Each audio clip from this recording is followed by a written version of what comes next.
Hello বন্ধুরা, আমি প্রীতিকণা চলে এসেছি প্রীতি লাইফস্টাইল থেকে তোমাদের জন্য একটা রান্নার ভালো রেসিপি নিয়ে। সেটা হচ্ছে চিকেনের দো পেঁয়াজা। চলো কী কী লাগছে তোমাদেরকে এবার বলে দিচ্ছি।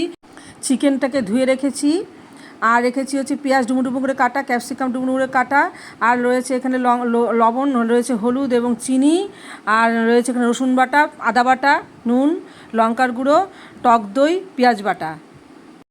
চিকেন ম্যারিনেট করতে কী কী লাগছে দেখে না। ফার্স্টে লাগছে দই, তারপরে হচ্ছে আদা বাটা, তারপরে রসুন বাটা, তারপরে লাগছে নুন, তারপরে লাগছে হলুদ, তারপরে চিনি। এই সমস্ত নিয়ে মাংসটাকে ম্যারিনেট করে, যাতে মাংসের প্রতিটা গায়ে যাতে মশলাগুলো লেগে থাকে, ম্যারিনেট করে রেস্টে রেখে দেবো। প্রথমে কড়া বসালাম, কড়াইয়ের মধ্যে দিলাম সরষের তেল, তারপর গোটা তেজপাতা, গোটা শুকনো লঙ্কা, গরম মশলা দিয়ে একটু ভাজা ভাজা করলাম। তারপরে দিলাম পেঁয়াজ বাটা, আর পেঁয়াজ দিয়ে একটু ভাজা ভাজা করলাম, করে তারপরে দিলাম আর টমেটো বাটা দিলাম।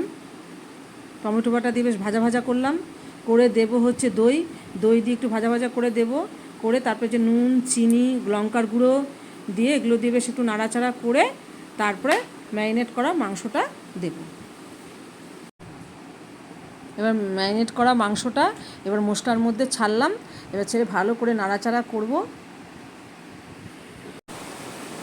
চিকেনটা ভালো করে নাড়াচাড়া করতে করতে দেখবে জল বেরিয়ে যায়, তারপর জল বেরোনোর পর দেখবো বেশ অনেকটা সিদ্ধ হয়ে যায়, তখন জল দিয়ে দিতে, জল দিয়ে ভালো করে নেড়ে ছেড়ে ঢেকে দিলাম কিছুক্ষণ সিদ্ধের জন্য।